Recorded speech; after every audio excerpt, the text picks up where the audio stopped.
Bienvenidos, bienvenidos y buenas noches, mi gente, ¿qué dice mi raza?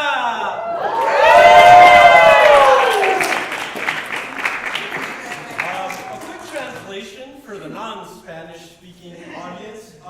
Welcome everyone to the very first Latino Excellence Showcase, hosted by Olas and the Forensics Department here at Western Kentucky University. Many of you may have attended the Black Excellence Showcase, and that is a very proud and important showcase that is held annually here at this institution. I find that even at the school at large it is popular, and I believe it's always important to empower the voices of all brothers and sisters. Because history teaches us that when we don't actively empower these voices, we are complicit in silencing them. A gentleman and a scholar that understands this decided to set in motion the development of this event. And if it weren't for his unbreakable resolve and determination to empower Chicano and Latinx voices, we might not be here today to actively support one of the smallest student minorities at this campus. This colleague of mine is Sean Diaz, and he will be the first, or actually, should I say it the real way? Come on, Sean Diaz. And he'll be the first gentleman performing tonight. The first speech we will showcase tonight is his national qualifying dramatic interpretation surrounding the life of Gustavo Garcia. Let's have a round of applause to bring him to the stage here tonight.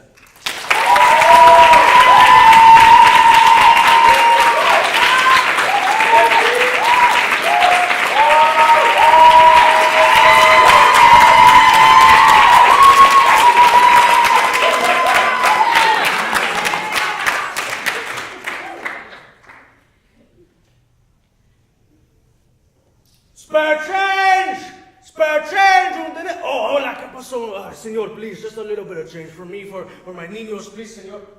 Chinga tu madre, güey. Excuse me, hey, primo, ¿qué pasó, güey? Hey, come on, just a little bit of change for me, huh? Oh, it's okay, I get it, it happens. No, just, no. Senor, spare change? Come on, just a little bit for me, huh? You don't know who I am, huh? I'm Gustavo Garcia. You like going to school with a bunch of gringos y mexicanos? I did that. You don't believe me? Okay, I'll tell you what. How about you buy me a drink, and I'll tell you the story, huh? Deal? Pues sí. Es muy persuasive. I'm a good lawyer.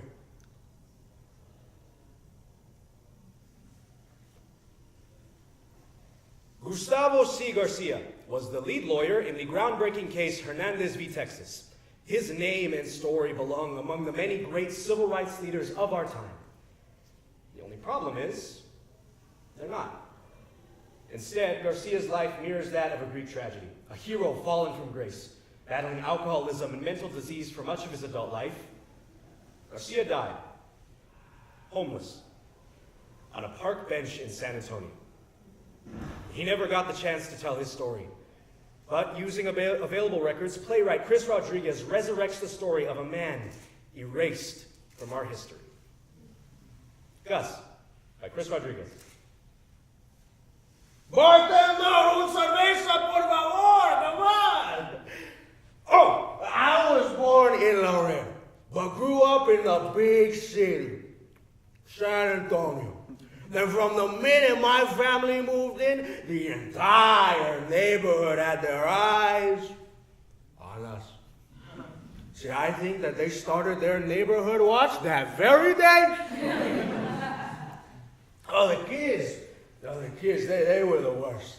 See, they would always come around on their bicycles yelling, "You dirty Mexicans, you eat toilets!" I'll tell you this, Not once in my entire life have I ever eaten a toilet. But it was moments like that. That as I got older, the insults, they got a little more aggressive, a little more creative. So I decided I wanted to make a change for my people. So I became a lawyer. And I remember one of my first days in court, I walk in, the judge takes one look at me and says, "Hola, muchacho, are you going to be needing an interpreter?"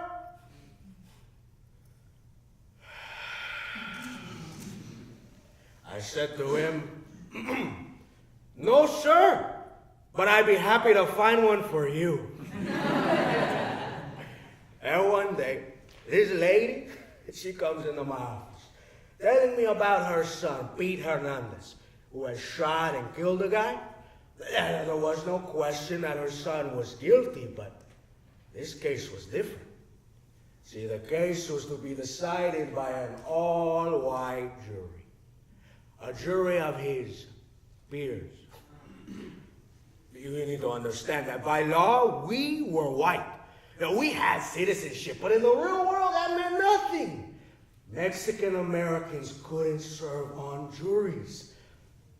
But I knew that if this case could have its day in court, in the Supreme Court, oh, it could change everything.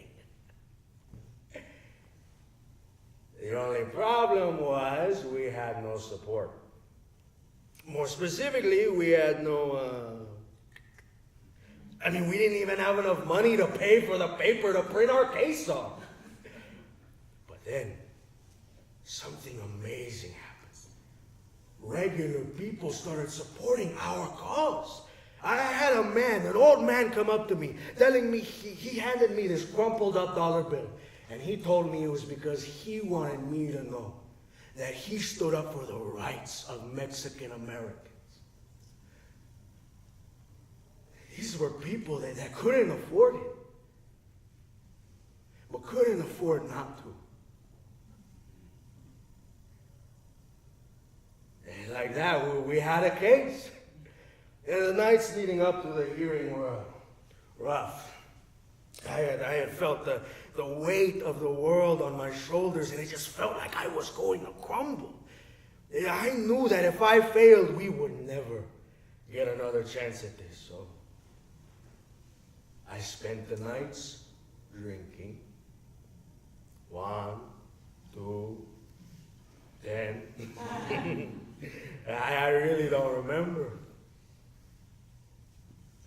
And by the time the day rolled around for the hearing, I was useless.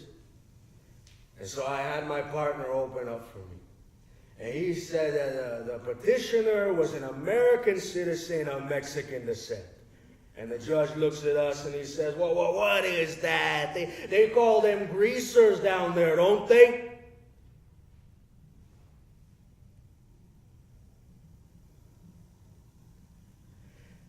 And something in me exploded. I got out of my seat and I made my way to the podium. Justices, with all due respect, my people have been in Texas long before Sam Houston ever was. That wetback from Tennessee. Let us remember that the time passed long ago when we could consider others as inferior, simply because they have other cultures or spiritual values or other customs. It is high time that we realize that we are not merely better, but that we are merely better off. And then that red light came on. On the podium, there is a red light that will tell you when your time is up. And my time was up.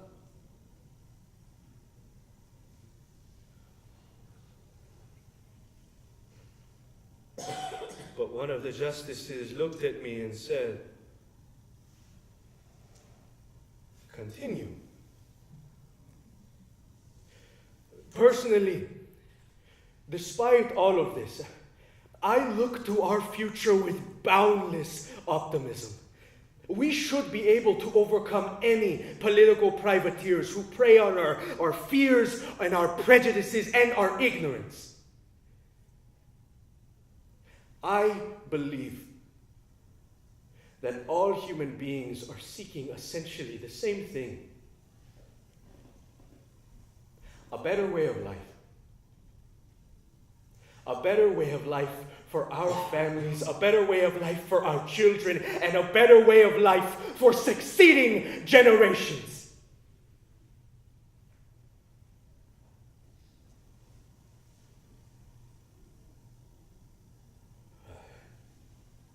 I don't know why I remember that part of the speech, but I do.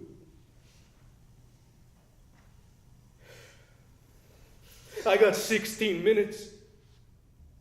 I got 16 extra minutes. They didn't even give Thurgood that the week before. I just wish that I could go back. Just to remind people that change is possible. That we made it possible.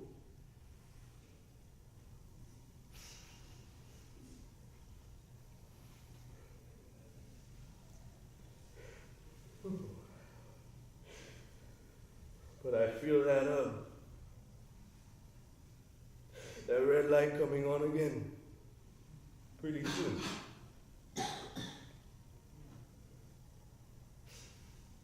Salud.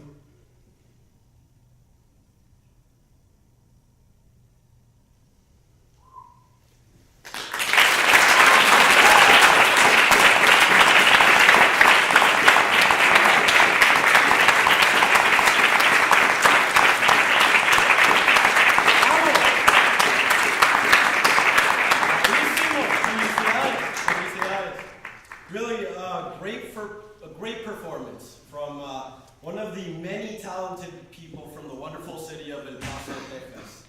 I'm of course from El Paso, and so is this next performer. He is one of my best friends and one of my favorite artists, in fact. Sabas and I have, often discussed the beauty and poetry and the symbols we aspire to, in poetry specifically. And you can say so many things with few words with poetry, And I think in El Paso specifically, I found it funny that our culture does this very often, but with whistling, We attribute so many meanings to whistles.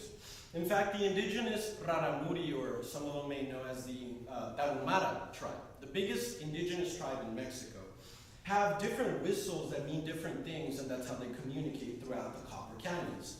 The biggest canyons in the world, the most desolate places in the world. They've never been colonized, in fact. And I find it that we still see that today. Dads in all across the border regions call their kids with a chifle, And you just if you're at a store or something, and you're shopping, and you just hear that whistle in the back, you just they look like deer that just heard something in the woods, freaking out, and they're just and then they start running like herds to find whoever whistled is. I don't know if it's ever happened to you, but sometimes I found myself hearing the whistle, or when I was younger, of course, and I was running towards my dad and found it was just another older Mexican dad. I just was lost looking for mine. But I just have always found that we still keep that sort of primal instinct. And our next performer is not necessarily whistling per se, but he will be using words to reveal the different ways our culture are perceived. Our next performer is again Sabas del Toro.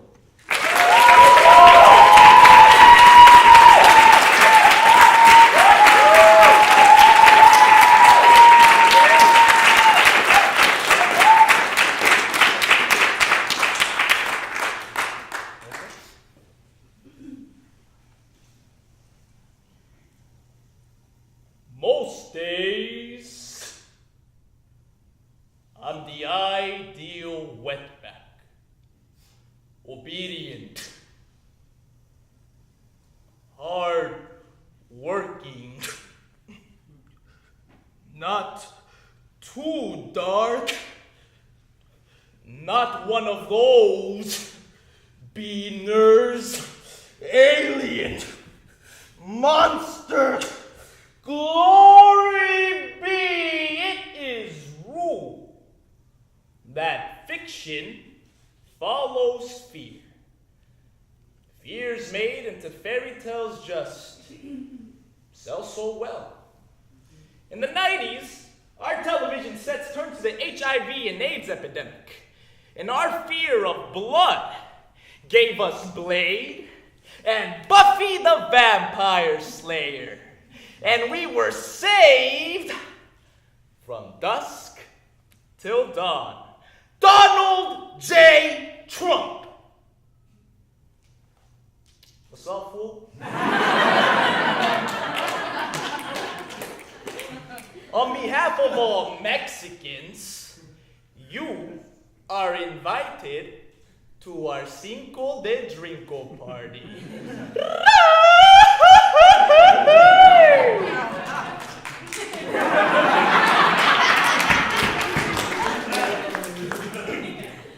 Hey, and guess what? You get to be the piñata and the matanza pig at the same time. You pinche cochino. Your biggest fear. We, bloodthirsty Aztecs, will sacrifice you to our sun god. So, my little cousin is 6 years old, and at this age, she is still afraid of the dark, still afraid of what might lie in the shadows. One day, she asked me if I still believe in monsters. I smile. Then, I take the truth by its collar, wrestle it to the ground, and say, Mija, you know that monsters aren't real.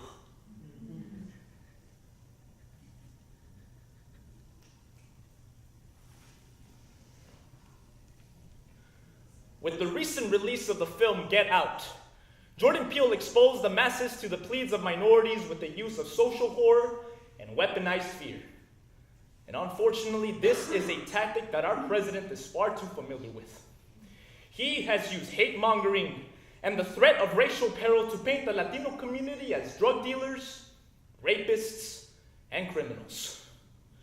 And what better way than to turn a country against a community than to prey on their racist and irrational fears? We are not monsters. But if you choose to see us that way, then at least acknowledge the horrors that have always lurked in our shadows. So, through the poetries, American Horror Story by Right About Now, Monsters by William Giles and Rudy Francisco, and An Invitation to Donald Trump by ABQ Slams, a program. Quetzalcoatl, the god of self-reflection with serpent and bird-like features, a dragon.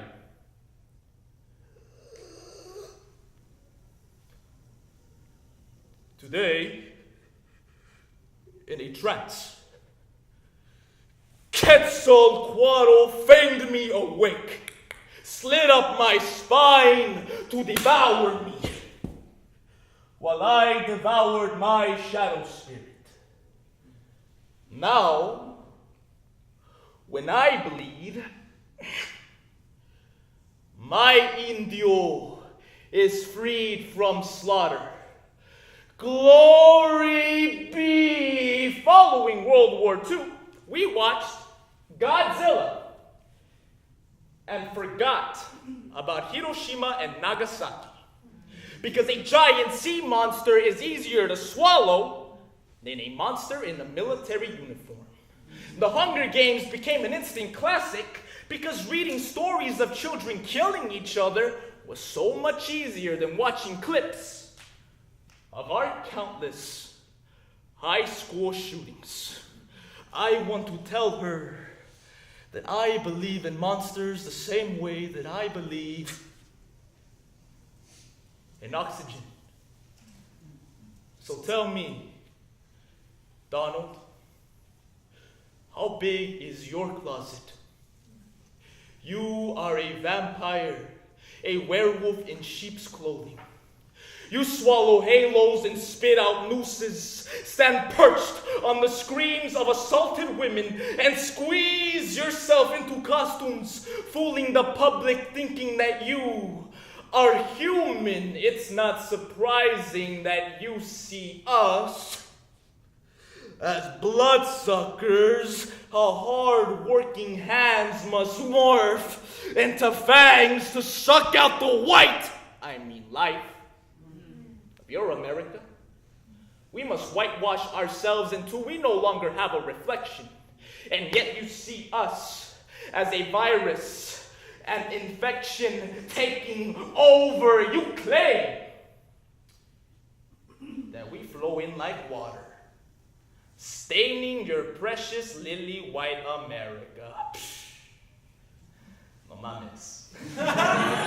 Tell me, who really brought crime, drugs, and rape into this country, huh? But right now, it's a star-spangled pot, waiting to boil over. And soon, the entire nation will be covered in frijoles! Hey, guess what? Imagine 50 shades of beaner from sea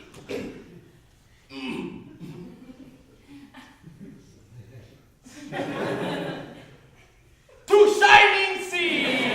Oh shit! I can see it now, Holmes. In 2010, The Walking Dead spawned a cult following faster than the plague. So what is a zombie, America? If not a body or a culture that refuses to stay in the ground. If not a body or una lengua inmigrante that you cannot understand. If not a body murdered, but remembered. We are the Walking Dead that you fear so much. We, the ones that connected corpses to underground railroads. We, the ones that still walk with a wounded knee. We are the great ghost riders of America, story keepers through scars on backs and blackened tongues, Donald. When you speak, I can smell hell's inferno in your breath. And I have spent the last 5 years trying to carve galaxies in the back of her throat, just so your world won't fit into hers. But every time I see you, I get this sudden urge to tie you to a chair, pour gasoline over you, and set you on fire. But what hurts me most is knowing that even if I killed you, there are still millions of monsters walking this earth, pretending to be men who labeled us outsiders, biters, walkers, call us dead if it makes you feel any better. But if you shoot at us, then you better aim for the fucking head.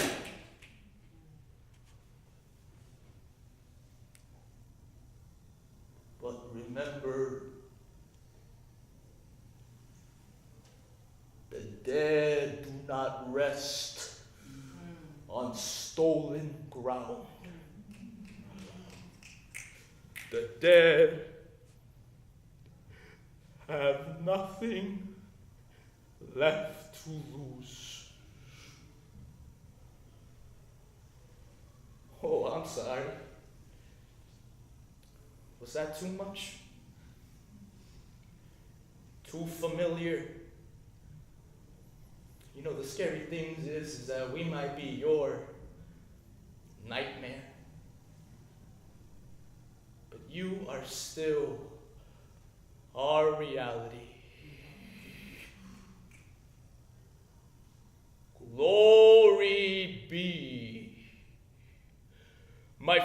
tongue slithers down to serenade decolonization of my skin. Violent oppression ricochets off my scales and vanishes in thin air. Glory be to mixed blood with flamenco feet as I carry it at the cathedral beats of my ancestors. Every day, soy mexicano, a proud warrior with a brazen complexion as guapo as my father, a belly filled of mama's beans. Todos los días soy yo. Glory be to a venomous kiss.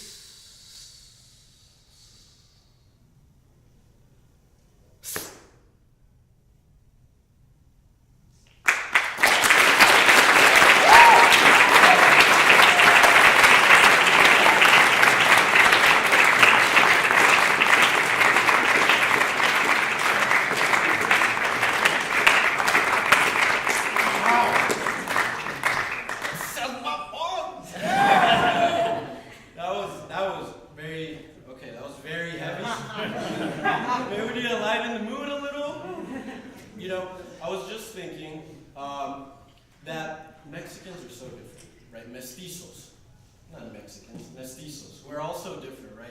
We look so different.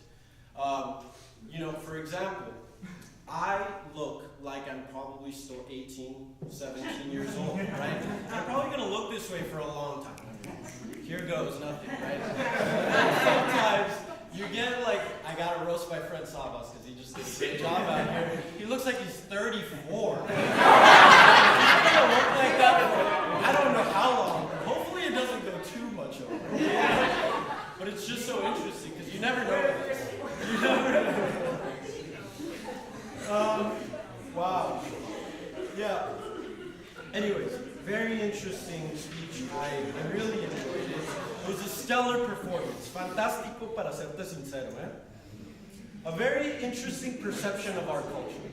And I guess what I got from the speech was, damn, it's hard being brown. It's really hard being brown out there. I mean, of course I'm kidding. I wouldn't want to victimize myself. But we have less of everything, guys. Come on, like look at me, right? I have one unibrow, and everyone has two eyebrows. I'm just saying, it's just a little observation.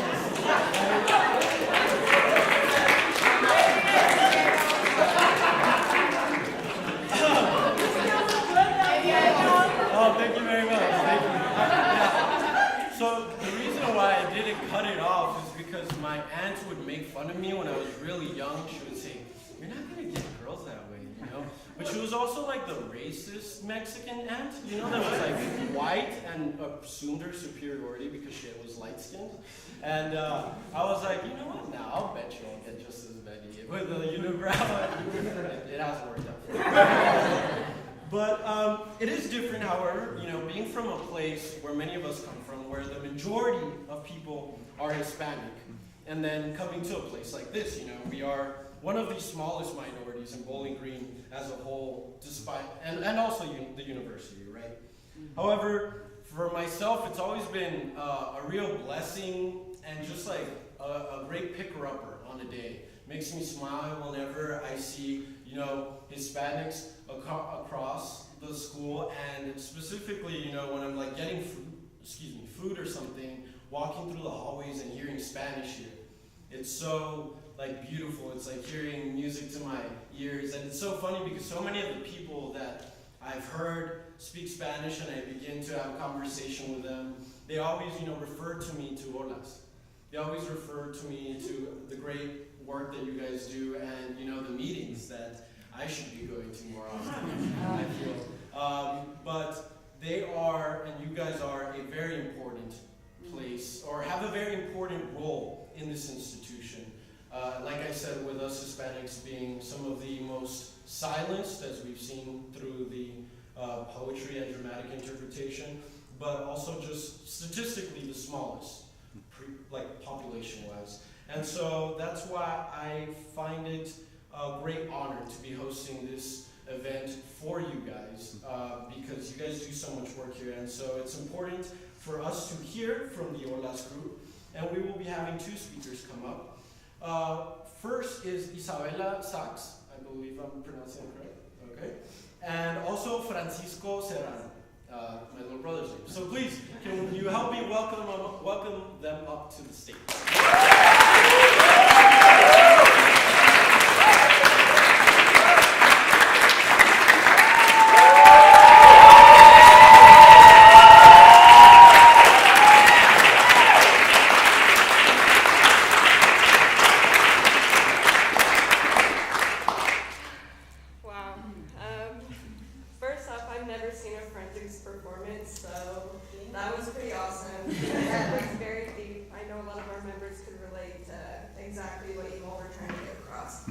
So thank you again for co-hosting this with us. It really means a lot. So basically I'm going to start with just giving my personal experience with how I came across OLAS and what it has done for me personally. And then I'll say just some details about what we do for the community, for our members, and just various things like that. Okay, so I first heard about OLAS my first semester in college. I had an English 100 course with Fabian Alvarez, who is OLAS's advisor. He found that I was Hispanic through one of my writings that I turned into him, and he referred me to the organization. And at this time, I had skipped over dorm life. I had family here that I got to live with, so I didn't really get to meet friends. I didn't do master plan or anything like that. So I was pretty much alone in my first couple months in college. That was until I discovered OLAS and I started going to the meetings. And there, I really met a community that just wanted to better themselves. They wanted a voice in this community, on this campus, and I really got to discover who I was. My parents are actually from Puerto Rico. I'm from Kansas City. So, coming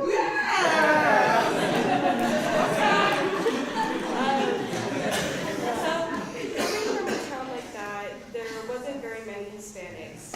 The only time I would really ever get to entertain my cultural background was when I actually went to visit family in Puerto Rico. So basically, I was kind of on that fence that a lot of people in my situation, they don't know whether they classify as Latina or American, you know.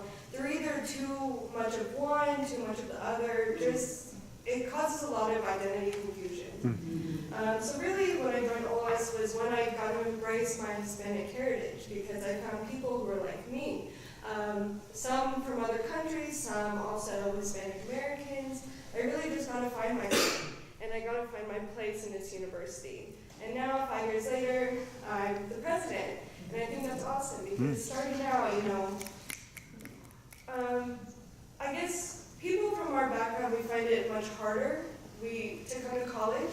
There aren't as many opportunities or scholarships that come to minorities, and so, like, for instance, right now we do a lot of advocating and mentoring to young high school kids and middle school kids to just tell them that they can come to college, that it is an option for them.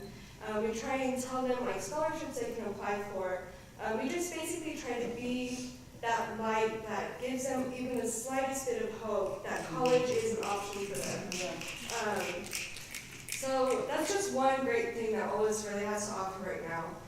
I know as president, I really like to focus on team bonding because, you know, anyone can advertise meetings, and then if they don't focus on their members, focus on the bonds that they could have, then people are going to stop going. They're not going to feel that connection with one another. So as president right now, that's what I'm really trying to focus on. I know last week we just had a salsa night. We got a co-host with CAB, the Campus Activities Board organization, and we got to bring in professional dancers who taught us how to merengue, bachata, salsa, and that was really cool. Also last week we co-hosted with the KFTC. Kentucky for the Commonwealth to, excuse me, to show the Dolores Huerta documentary. She was a huge civil rights activist. She often gets erased from history books, and it was really cool that we got to have the opportunity to, again, partner with other organizations to just showcase what Latin American people have done for this country. For those who don't know, she advocated for farmers' rights during the civil rights movement. But we also got to Skype with her. She called us after the viewing, so that was really inspirational. So basically, we're just trying to do things on campus to, get people involved. We want people to know about our culture. We want to share with people. Our meetings are not inclusive. We have members from every background. People who just want to be a part of an organization that cares. We just want to really share our culture, our values, and just spread the word, really. And that's why I'm so grateful that you all contacted us to hold this. Like our host said, we're one of the smallest minorities here, so just having these opportunities where, we can kind of brag on the Latin American community is super awesome.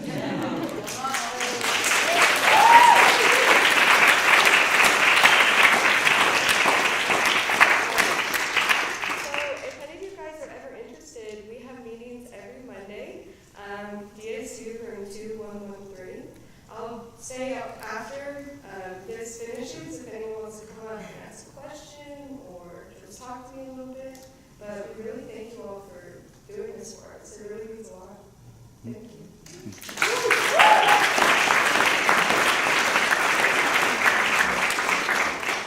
just wanted to reiterate the words like, wow. I knew y'all were good, but damn. And again, it really just shows that we have all this talent here on campus, all this Latino, I'm trying to say talent that often goes undiscovered. OLAS was an organization. Was actually the first organization I joined when I first decided to attend WKU, and I'm grateful to it. I'm grateful to all the people that I was able to meet in the organization and finally see all these group of Latinos, more than I had seen throughout my schooling here in Bowling Green. So yes, I was born and raised here. I went through the whole education system here, and everything I would hear, is all it's all tied to the things that we heard today, really. The anti-immigrant rhetoric, being told that you're from another country that you're not, even though I was born here. How many times I got into arguments with people throughout high school, fights throughout high school with people who thought that El Salvador was a island connected to Mexico somehow in the brain. But that's kind of the ignorance that you deal with having a different skin tone color, right? Being a different ethnicity, different in every way that they try to label you. And honestly, I never saw college as an option because of it. So, I was kind of one of those people that was just kind of discarded throughout high school. They told me that I would go to SkyCTC if I wanted, I could apply there.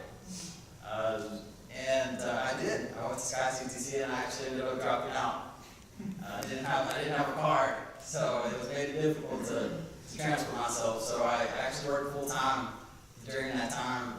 I did what my parents always did, and that was work. And that's the only thing that I guess I kind of knew how to do, right? So I worked full time for a year. And in that time, I was working with my mom, who had worked at Trades ICAST for over 20 years. She's over 20 years now. And that was one of the most humbling experiences I ever had, as far as like a full-time job and working with all these immigrants. That place employs so many immigrants, specifically Latinos. My parents have worked there for forever. They've always been on temporary protected status, and that's been up for debate currently. It's no longer available to El Salvador, so kind of puts my family in a whole loophole. But I'm used to that. I've been in so many loopholes that they don't faze me as much anymore. But it doesn't mean that they don't affect me. Right? I don't want to lose my parents, and I don't want to lose any people that I've worked with and had experiences throughout my life with. And at that place, I came into contact with many refugees, with many people that were fleeing their countries because they were war-torn, right? And I started listening more to their stories. I started asking more questions from my parents, and I discovered the real reason why people flee their countries. And the reasons are much like what was discussed today. There really are no other options. There's no other options, and it's really stay there and die during war, or come to a place where there are opportunities that you can ensure your family's survival. And that's what my family did. The only reason I'm standing here in front of you today is because my mom and dad immigrated from El Salvador during the Civil War that went on there, which the United States played a pretty big, significant role in. But that's often left out of the history books. There's also, even further from that, the MS-13 and the formation of the MS-13. That's something that a lot of people tend to forget that formed in LA. It didn't form in El Salvador. And that only formed because of the same thing, the Civil War that was happening, which the American government had a large part in. These things are often erased from history, and I guess I'm sitting here kind of before you all today just to talk a little bit about it, because I'm myself a Salvadorian, and I've always been proud to be a Salvadorian. I've always been proud of my Latino heritage, and I've also been proud of being American. I've realized that I've realized that this pisses off a lot of people. So it's not to piss off people, but it's to show them that this country is not mine too. This country is mine.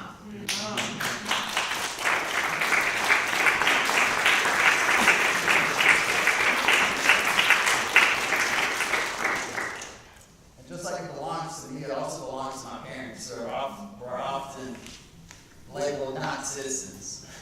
They're often labeled as foreigners that lived their entire lives almost, more than half of their lives, not being able to go back and see their family, their mom and dad. And me growing up with my brothers and sisters on the other side of the globe, right? In El Salvador.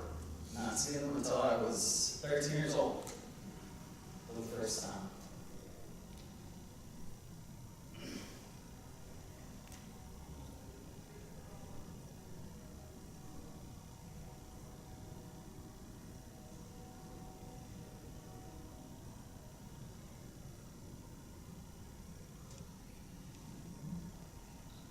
I don't resent my parents for making the choice that they did, but when I hear them tell their story, I can hear the pain and frustration that they have in their voices. They didn't leave my brothers and sisters because they wanted to. It was because it was the only option. My mom always told me, every time she tells me the story, I can't help but tear up. My mom and dad fled because they left the country because my brothers and sisters were gathered around the table and they were asking for food. They were hungry. And the only thing that there was to feed them were tortillas with salt. So that was the only thing that my grandmother could find. My mom was kind of choked up and really didn't know how to react because, the country was left in shambles after the war. But today, they've been working ever since, once they arrived in the United States, labeled illegals, as people would call them nowadays. They were only undocumented for a certain amount of time. The immigration, I'm not going to go into the immigration system, it's way too complicated to do that in the amount of time we have. But I can tell you that the immigration system is far more complex than any of you in this room will ever understand. I have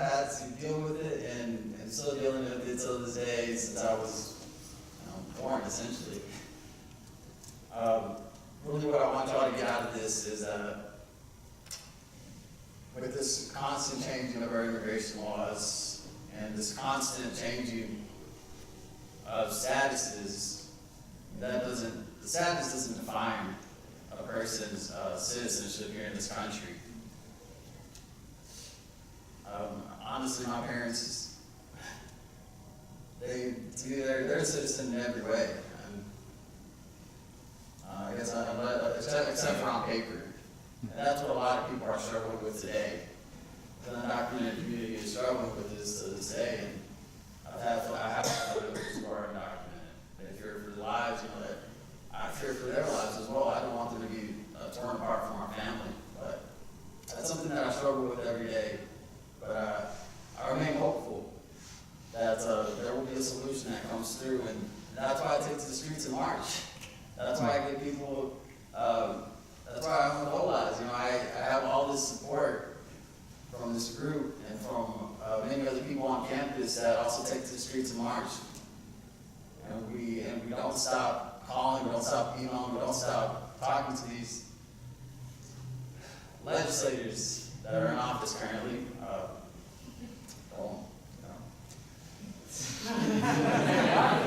But I'm not going to say anything. So I'll leave y'all with this. Just remember that you all have the power to change things.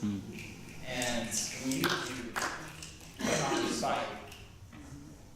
It's been a fight that's been going on for a while. And we're not going to win this alone. So, please call your legislators. Please email, write them. Because I can guarantee that you know someone who is affected by this. And I just shared with you my story. I hope that it can, motivate you to do something. And not take to the streets in March, then at least write a letter, call them. Just do something. Thank you.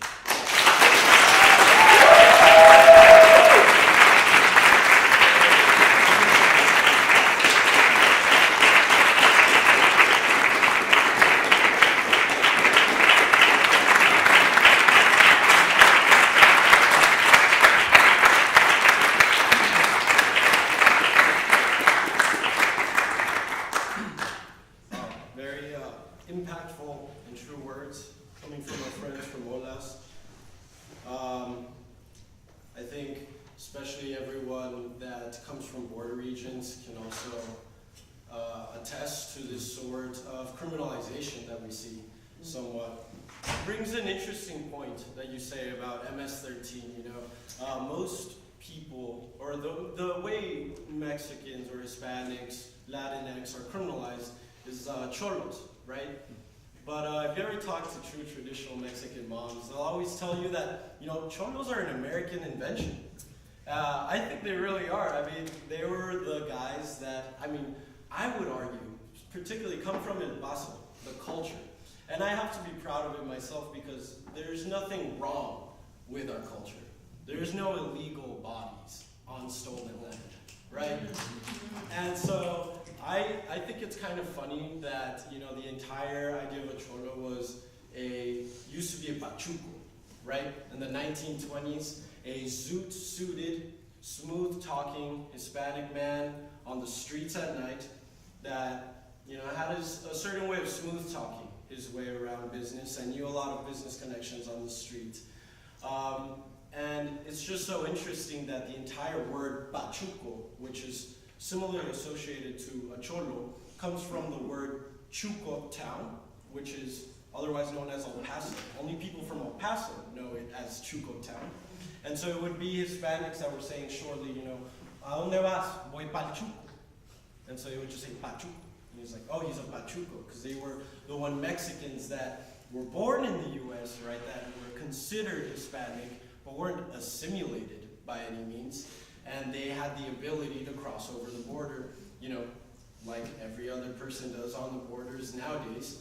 And so that's what they call it Pachuco. So that's what I really enjoy about my personal culture. And I think, again, my fellow El Pasoans will see, as you will see, have been very proud of this. Specifically, this next speech that comes from, again, Salvador del Toro. It is a prose that won second place at the Pi Kappa Delta National Tournament just recently. I believe it's a beautiful prose because, of course, it's all in Spanish. And it's a celebration of breaking boundaries, you know? Integrating a different language within a community, the speech community that most people would assume is, you know, part of the ivory tower, the academic ivory tower. I think that for anyone that might not be able to relate to Spanish, you know, maybe afterwards we could have like a quick discussion on the recent How I Met Your Mother episode or something like that. You know, that joke might not have been too well, but Bailey and I worked on it for so long, and he's the whitest friend I know. So I have to give him props for that because, yeah, it's something white people watch. I don't know. But this one's for us, for the raza, right? So please give it up to the Breaking Boundaries prose by Salvador del Toro.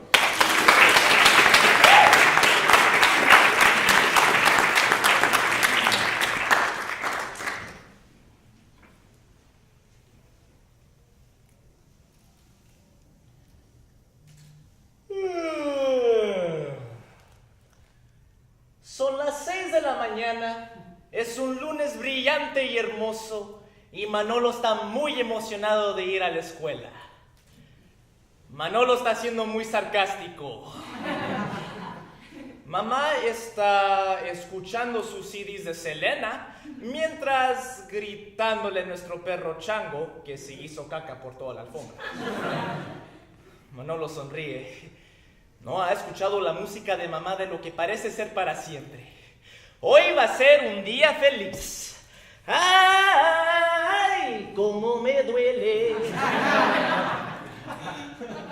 Manolo suena como una gallina muriéndose. Mamá le grita a Manolo para que vaya a comer. ¡Sí, mamá! Manolo se dirige a su puerta cuando se congela. Pensó que escuchó algo en su closet. Manolo sigue saliendo de su puerta cuando la puerta de su closet se abre lentamente.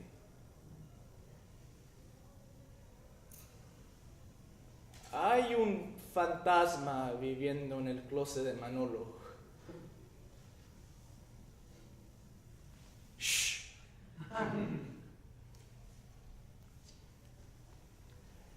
Deep in the roots of Mexican culture lies the terrifying folklore legend known as La Llorona. The legend speaks of a woman, you know it.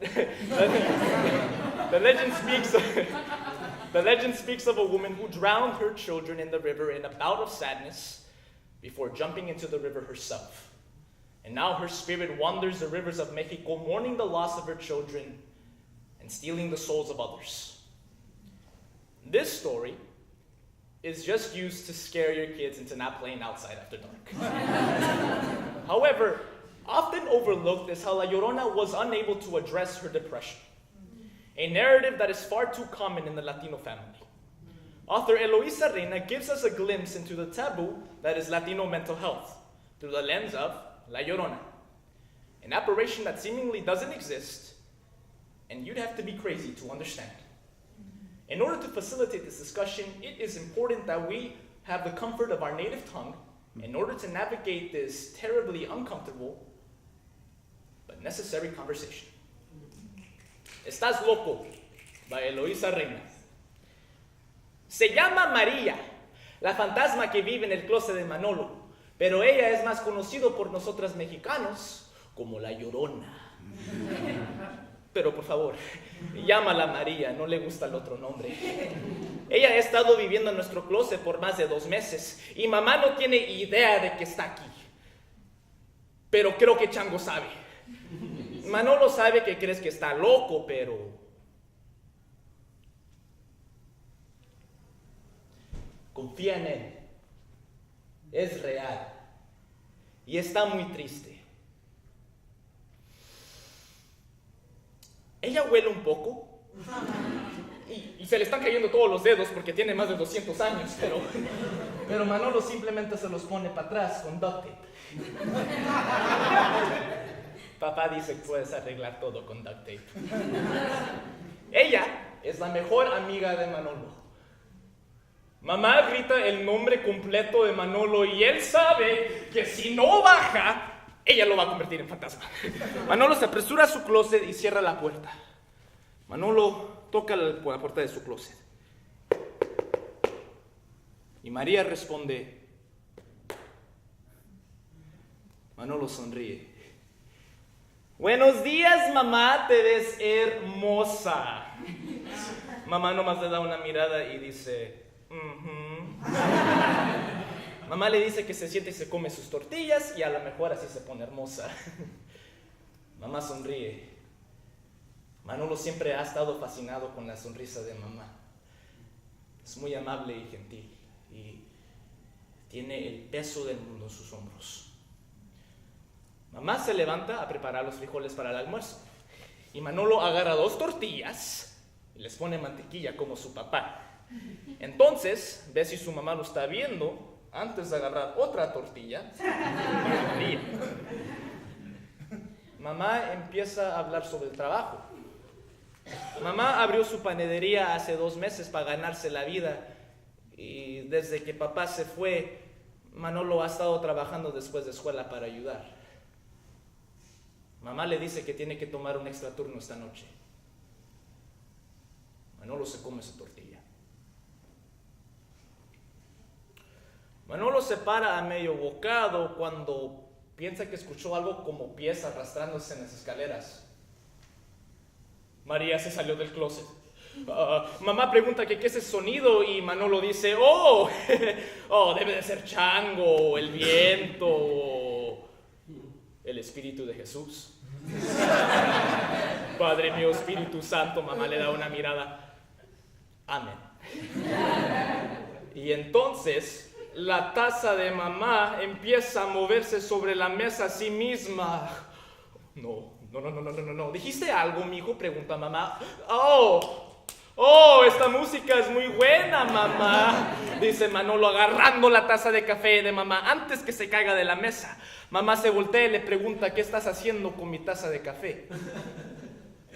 Oh, bueno, a los niños de 11 años les gusta el café negro. Es la nueva manzanita.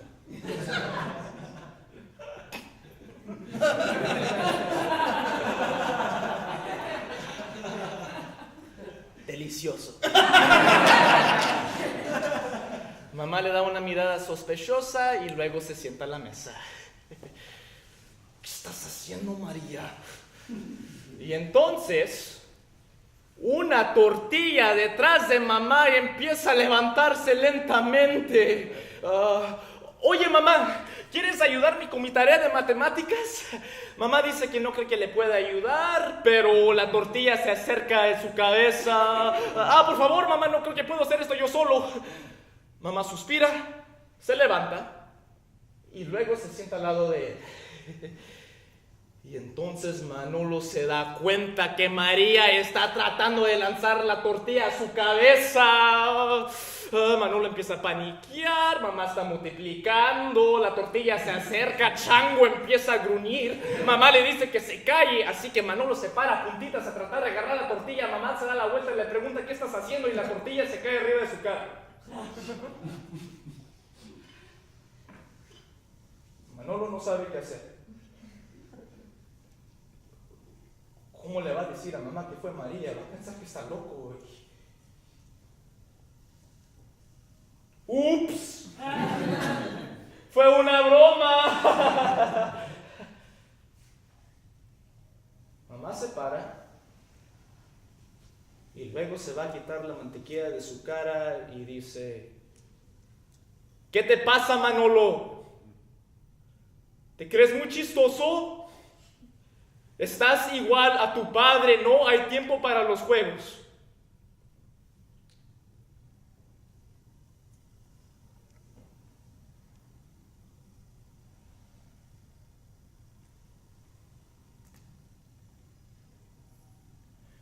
Manolo está en su cuarto, sentado en la cama. Su corazón está pegando muy fuerte a su pecho y empieza a llorar. Solamente quiere que todo regrese a lo normal. Solamente quiere que su papá regrese. Solamente quiere decirle a su mamá que está muy triste. Hay un toque en la puerta. Es mamá. Mamá viene a sentarse al lado de Manolo y le da un abrazo. Perdón, mijo. No te quise regañar así, es que tus bromas me recuerdan mucho a tu papá. Manolo lo extraño tanto. Manolo agarra la mano de su mamá y le dice: yo también lo extraño mucho, mamá. Yo también estoy triste. Mamá le da un beso a Manolo, se para y entonces le dice que no va a ir a la escuela. Mejor hay que ver una película. Mamá va saliendo de su cuarto cuando le dice que la película de La Llorona estará muy buena. Y en ese momento, María aparece en su closet. Está sonriendo y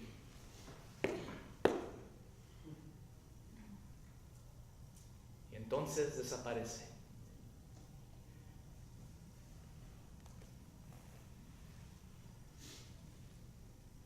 Hoy va a ser un día feliz.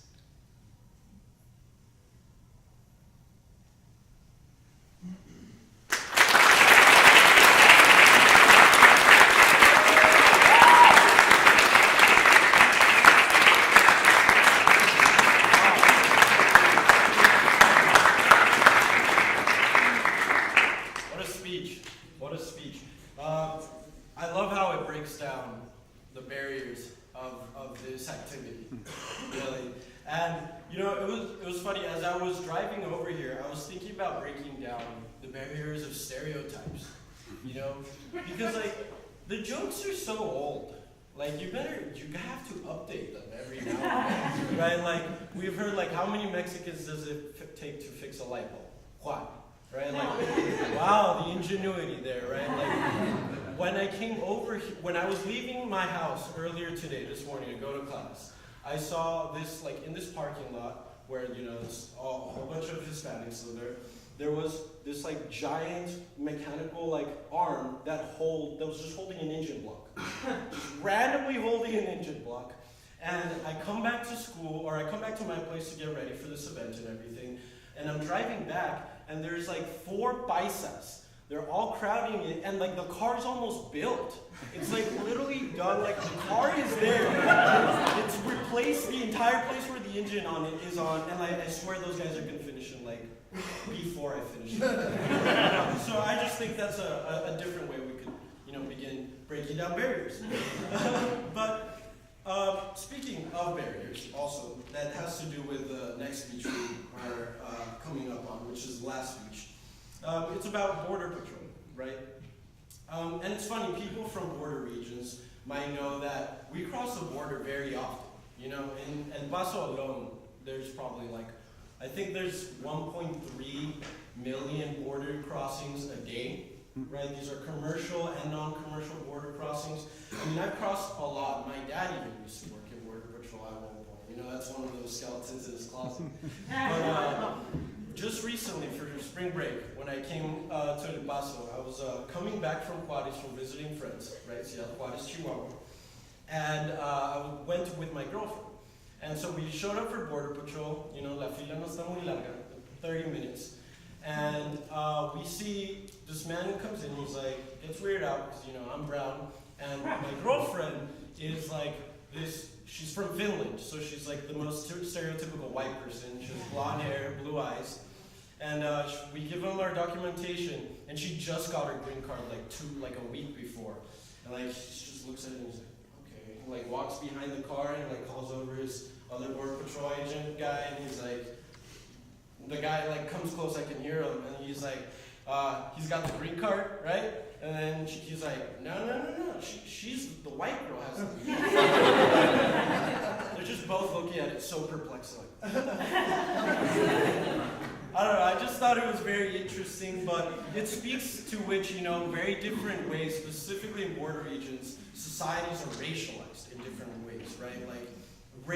Like racialization occurs in many different aspects. And in border regions specifically is where this conflict comes into place, where, we are the majority, but ideas of citizenship and assimilation that come with it means that, there are Hispanic Border Patrol agents deporting their cousins, or their distant relatives or whatnot. They're undocumented peers, if you will. And I think this creates a divide and fatal conflict in the national identity of Latinx and mestizos. Perhaps it is an internal conflict that some of my fellow El Pasoans feel. And to demonstrate and maybe take us through a different point of view, but one that deals with Border Patrol nonetheless, is our last speech from Sean Diaz.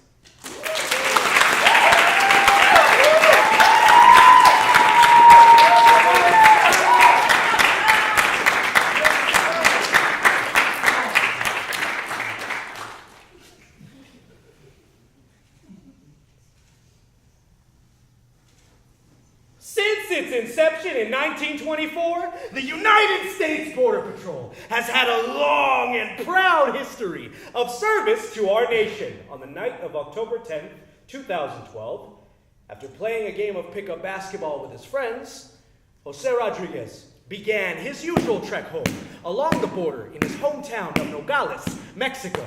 And across the fence, Border Patrol agent Lonnie Schwartz received a call about two men attempting to cross into the sister city of Nogales, Arizona.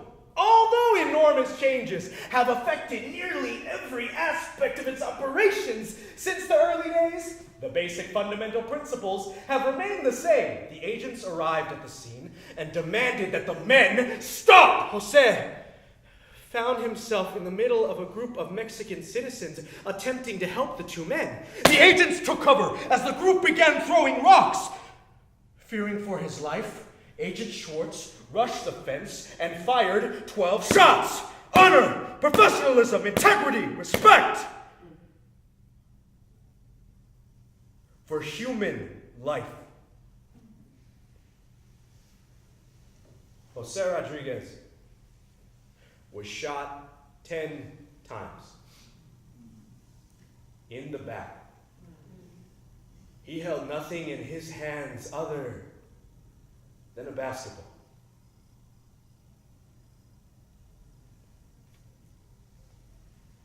A February 5th, 2018 Quinnipiac poll found that 59% of Americans oppose Trump's border wall, and countless immigration advocates have pledged to ensure no such wall will ever be built. While such widespread opposition is encouraging, many fail to realize that there is already a wall along the entire border with Mexico. The 20,000 United States Border Patrol agents who call themselves the Green Wall. These agents routinely employ tactics that would be deemed unconstitutional if used by any other agency. But any documentation or video evidence is confiscated as a threat to national security, limiting public demand to hold the agency accountable. From the audio recording of George Zimmerman's 911 call to footage of Sandra Bland's abuse at the hands of police, images of authoritarian injustice have led to nationwide protests, federal investigations, and changes in attitudes on race.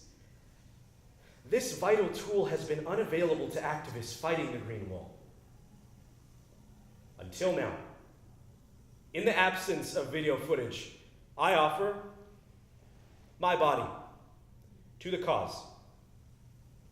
Through the articles from Vice.com and The Atlantic, poetry Osmosis by John Mendoza, Brick by R.J. Walker, the drama Border Patrol Training by Dusty Phillips, and an interview with Arceli Rodriguez. A viral performance seeking to expose the misconduct of the Border Patrol and ignite a call to action for the only demand we have ever had. Justice.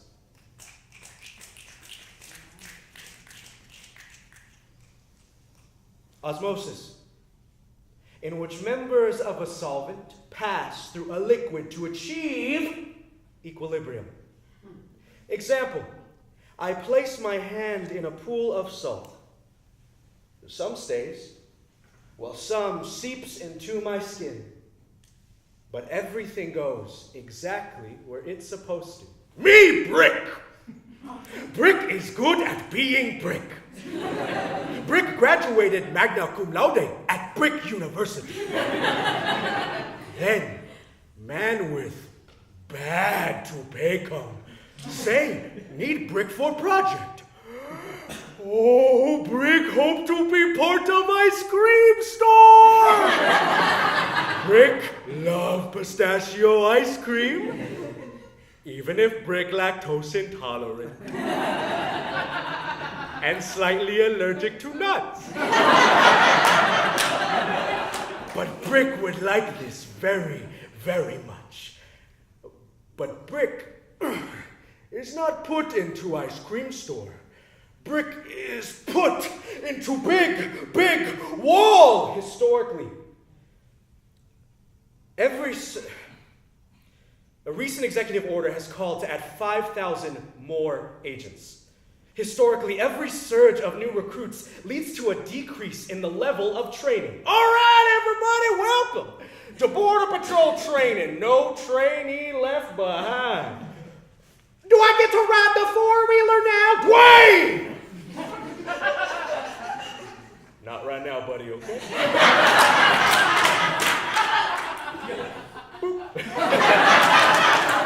Now, with all you new recruits, we've had to cut back on some of the training, but don't worry, we only cut out the Spanish-speaking portion, because I'm sure many of you all know how to habla Spanglish, am I right?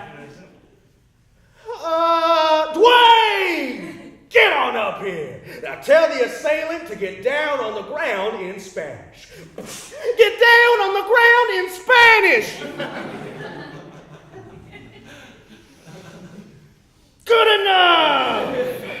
Now, with this sort of training, we'll be able to send out our agents in a shorter period of time. Yes, that is Jose right there. He's only 5 years old here.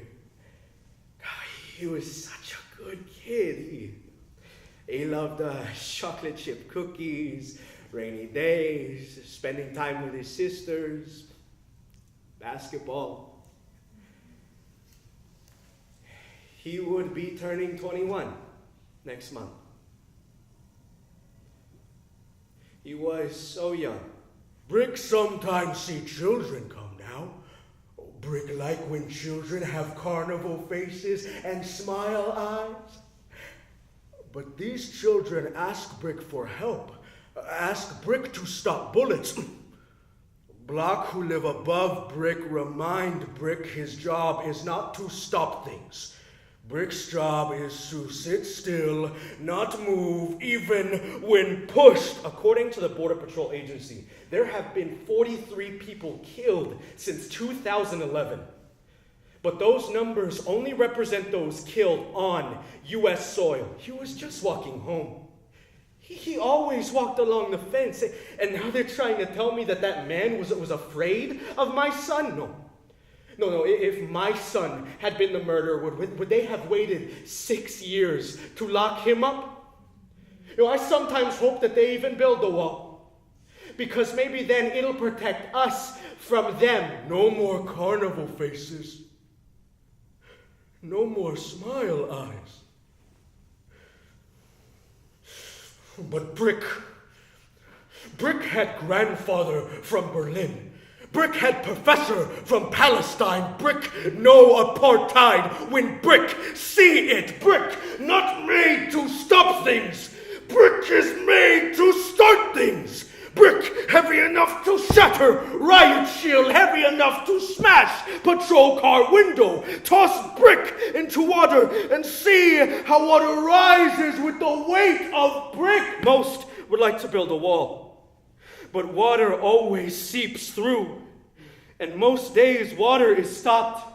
Most days, water is the boy engulfed by men who are stormed. Sergio Huerca, shot and killed while playing wall tag with his friends. Most days, water must flee the storm, only to join other water drowning in the All-American Canal. Guillermo Pedraza, shot and killed while taking his daughter swimming in the Rio Grande. Most days, water must flee a nation on fire to a nation that fans the flames.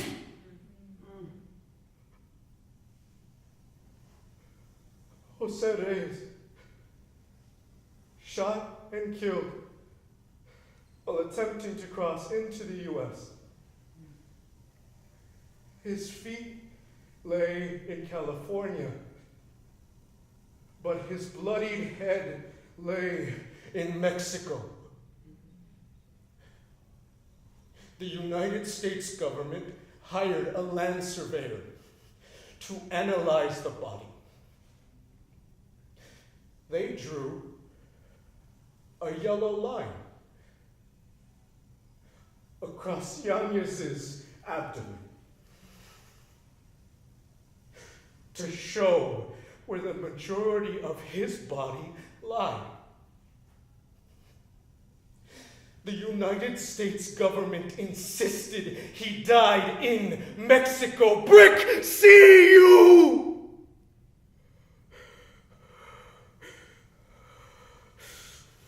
Brick, see you all,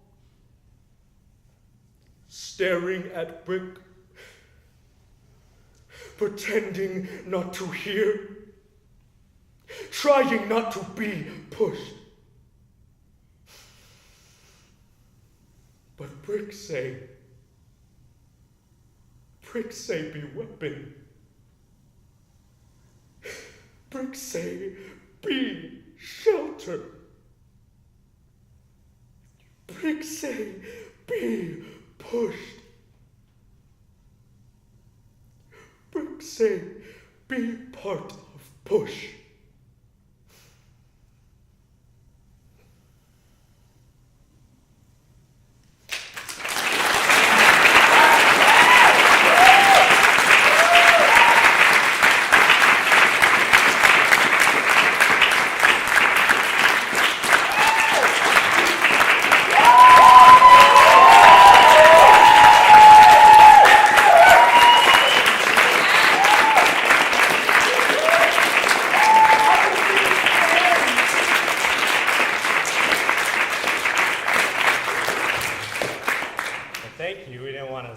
For the applause, but thank you.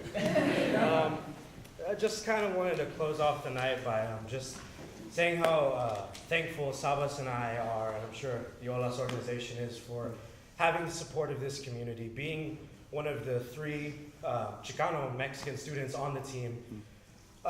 It just means a lot to hold a night like this. Like Diego touched on, we were inspired by for 2 years seeing the Black Excellence Exposition performed by our amazing African American students, and it's just beautiful to see that. And the reason why we held this event and why the title kind of lends itself to be the Latinx Performance Celebration is because that's what I really wanted this to be. Despite the fact that we talk about very serious issues, very heavy topics, what this night was dedicated to show how inspired we were by seeing the Black Excellence Exposition, by seeing the amazing stuff that our coaches show us, and the amazing stuff that OLAS as a group does for the Latinx community here on campus. So I just want to say thank you all, and I think this is the start of a very, very beautiful tradition that will hopefully keep going on once I graduate this year, when Sabas is gone, to really show the diversity that we have here. Yeah, thank you. Thank you all so much. Do you want to say something? I'm really happy to be part of this. I mean, when Sean came up to me and was like, yo, we're going to have a Latinx performance stuff, and I was just so up for it. Thank you, Diego. Dude, you killed it tonight. Thank you so much for that.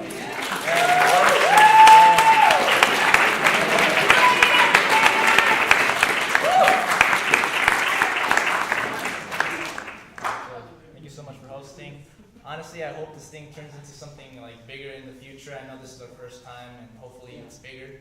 And yeah, that's basically it. Thank you so much, guys. Thank you for coming.